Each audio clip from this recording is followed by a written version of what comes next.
मैं धर्मेंद्र शर्मा, विभागाध्यक्ष refrigeration and air conditioning, राजकीय रामचंद्र खेतान पॉलिटेक्निक महाविद्यालय जयपुर। आज सब्जेक्ट कोड MR 308 जो कि रेफ्रिजरेशन डिज़ाइन एंड ड्राइंग है, उसमें चैप्टर नंबर 3 वाटर पाइपिंग पे आधारित कुछ मल्टी चॉइस क्वेश्चंस के बारे में आपको बताऊंगा। इस चैप्टर का सबसे पहला जो सवाल है, जब जल प्रचुरता में यानी कि काफ़ी मात्रा में उपलब्ध हो तो कौन सा वाटर पाइपिंग सिस्टम काम में लिया जाना चाहिए। आप देखें 4 सिस्टम्स यहाँ पे दिए हुए हैं। Once through, recirculating, open type and close type. तो जब भी जल हमारे पास में बहुतायत में उपलब्ध है उस वक्त उसको रिसर्कुलेट ना करके सिर्फ एक ही बार सिस्टम में काम में लिया जाता है, जिसको बोलते हैं वंस थ्रू सिस्टम। तो इसका सही उत्तर है एक बार प्रवाहित तंत्र, once through system, option A. Question number 2, open type system, खुला प्रकार तंत्र में जल निम्न से उजागर होता है, यानी कि ओपन टाइप सिस्टम में वाटर कहाँ पे एक्सपोज होता है, किस सरफेस को एक्सपोज होता है। ऑप्शन है कोल्ड सरफेस को, हॉट सरफेस को, वातावरण को, या उपरोक्त में से कोई नहीं। तो ओपन टाइप सिस्टम उन सिस्टम्स को कहा जाता है जहाँ पे पानी अपनी पूरी साइकिल में किसी भी पॉइंट के ऊपर एटमॉस्फेरिक एयर से एक्सपोज हो रहा हो, उन सिस्टम्स को बोलते हैं ओपन टाइप सिस्टम। तो इसका सही उत्तर है ऑप्शन सी, वातावरण या एटमॉस्फेयर। जैसे कूलिंग टावर होता है, कूलिंग टावर एक प्रकार से ओपन टाइप सिस्टम का उदाहरण है। क्वेश्चन नंबर 3, निम्न में से कौन से वाटर पाइपिंग सिस्टम में सभी इकाइयों यानी सभी यूनिट्स के लिए जल परिपथ वाटर सर्किट की लंबाई समान होती है। 4 ऑप्शन दे रखे हैं, reverse return, direct return, reverse return header with direct return riser, या उपरोक्त सभी, ऑल ऑफ द अबव। तो इनमें से जो रिवर्स रिटर्न सिस्टम है वो ऐसा सिस्टम है जिसके अंदर जितनी भी यूनिट्स लगी हुई है, जितनी भी AHU या FCU लगी हुई है, उस तक आने वाले सप्लाई प्लस उससे लौटने वाला रिटर्न, इन पाइप की लेंथ का जो टोटल होता है वो हर इकाई के लिए टोटल होता है। यानी कि पाइप के अंदर जो प्रेशर ड्रॉप होगा वो प्रेशर ड्रॉप हर यूनिट के लिए इक्वल होगा। तो इसका सही उत्तर है ऑप्शन ए, उल्टा लौटना तंत्र या फिर reverse return system. Question number 4, निम्न में से कौन से वाटर पाइपिंग सिस्टम में न्यूनतम संतुलन यानी कि मिनिमम बैलेंसिंग की आवश्यकता होती है।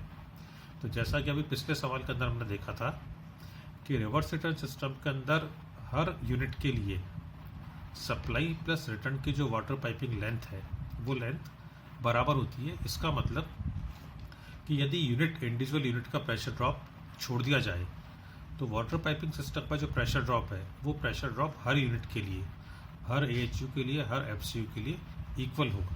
जब ये प्रेशर ड्रॉप इक्वल होगा तो इस सिस्टम के अंदर हमारे को बैलेंसिंग की जो रिक्वायरमेंट है वो रिक्वायरमेंट न्यूनतम होगी, मिनिमम होगी। तो इसका जो सही उत्तर है वो है option A, reverse return system. Question number 5, open type खुला प्रकार के वाटर सिस्टम को निम्न के साथ प्रयोग में नहीं लाया जाना चाहिए। तो ऐसा कौन सा सिस्टम है जिसके अंदर ओपन टाइप सिस्टम काम में नहीं लेना चाहिए। इसमें आप देखिए, एक तो reverse return system, direct return system, reverse return header with direct return riser, और ऑल ऑफ द अबव। तो अब चूंकि रिवर्स रिटर्न सिस्टम जो है वो ऐसा सिस्टम है जिसके के अंदर सप्लाई प्लस रिटर्न की पाइपिंग की लेंथ बराबर होती है, तो हमारे को यहाँ पे जो बैलेंसिंग की आवश्यकता है वो कम पड़ती है। मगर जब हम ओपन टाइप सिस्टम काम में ले रहे हैं तो उसके अंदर इस तरह की कोई रिक्वायरमेंट होती नहीं है।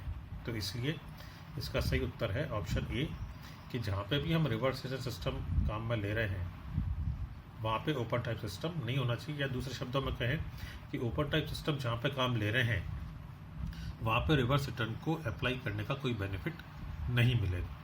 तो वहाँ पे या तो हम डायरेक्ट रिटर्न सिस्टम काम में लें या फिर reverse return system with direct return riser काम में लें। रिवर्स रिटर्न सिस्टम को काम में लेने का कोई भी बेनिफिट ओपन टाइप सिस्टम में नहीं मिलता है, इसलिए इसका सही उत्तर है ऑप्शन ए। क्वेश्चन नंबर 6 देखें, जल अनुकूलन से क्या अभिप्राय है, यानी कि वाटर कंडीशनिंग से क्या मतलब है।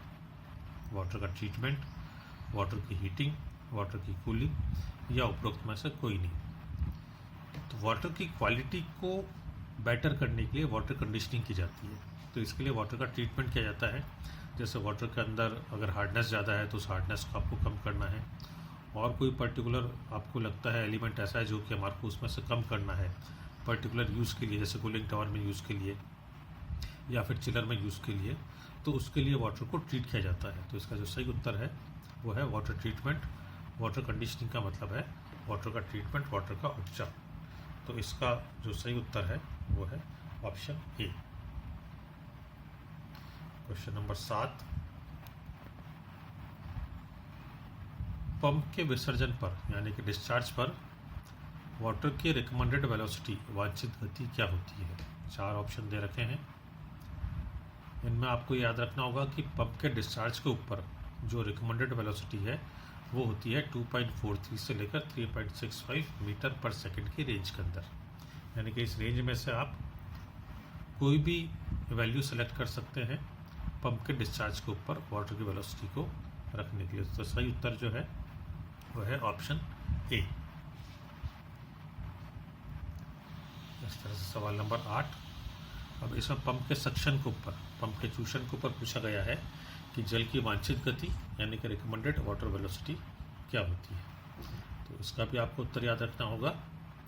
इसका सही उत्तर है ऑप्शन सी, 1.22 से लेकर 2.13 मीटर पर सेकेंड। ये रिकमेंडेड वाटर वेलोसिटी होती है पंप के सक्शन के ऊपर। तो सक्शन का जो भी पाइप है वो पाइप इस वेलोसिटी के हिसाब से डिज़ाइन होना चाहिए, ऑप्शन सी।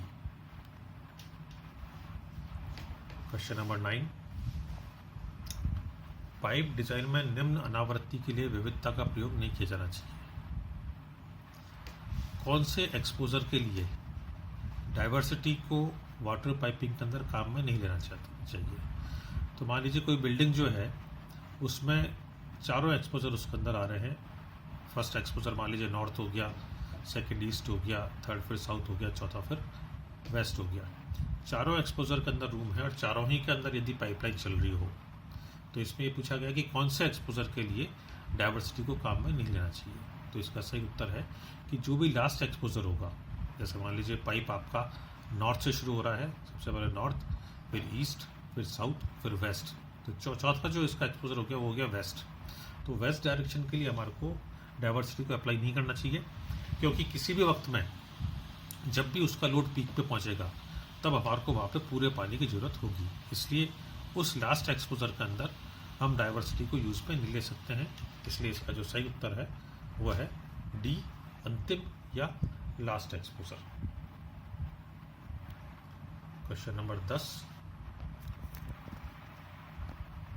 पंप के चयन में रिकमेंडेड सेफ्टी फैक्टर क्या होता है, सुरक्षा गुणांक क्या होता है, कितना % सेफ्टी फैक्टर हमारे को लेना चाहिए जब हम पंप को, वाटर पंप को सिलेक्ट कर रहे हैं। तो जब हम पाइपिंग की डिज़ाइन करते हैं तो उसका जो फ्रिक्शन होता है, उसकी जो सरफेस की रफनेस होती है वो रफनेस कम होती है, क्योंकि पाइप चूँकि नया होता है। मगर जो फ्रिक्शन फैक्टर दिए हुए होते हैं पाइपिंग की टेबल के अंदर, वो इस बेसिस के ऊपर होते हैं। पाइप जब थोड़ा पुराना हो जाएगा तो उस वक्त उसमें सरफेस रफनेस बढ़ जाएगी और उसी के बेसिस के अंदर उसके अंदर फ्रिक्शन रेट दी हुई होती है। तो इसका तात्पर्य ये हुआ कि इनिशियली जब हम पंप डिज़ाइन कर रहे हैं उस वक्त हमारे को किसी भी तरह का सेफ्टी फैक्टर काम में नहीं लेना चाहिए, क्योंकि ऑलरेडी आपका जो फ्रिक्शन लॉस है वो फ्रिक्शन लॉस आपके डिज़ाइन फ्रिक्शन लॉस से कम होगा। तो जो रिकमेंडेड सेफ्टी फैक्टर है वो है 0%। कि जितना आपका पंप की कैपेसिटी आ रही है एज पर डिज़ाइन, उसी कैपेसिटी का पंप आप इसके अंदर सेलेक्ट करें। यदि ऐसा नहीं करते हैं, सेफ्टी फैक्टर लेते हैं, तो आपके पंप का जो एक्चुअल हेड है वो एक्चुअल हेड आपका काफ़ी कम होगा, मगर जो आपने सेलेक्ट किया है वो सेलेक्टेड हेड आपका ज़्यादा होगा। ऐसे केस में पंप के ओवरलोड होने के चांसेस इनिशियली काफ़ी बढ़ जाएंगे, आपको पंप की थ्रॉटलिंग करनी पड़ेगी। तो इसका जो सही उत्तर है वो है ऑप्शन सी। धन्यवाद।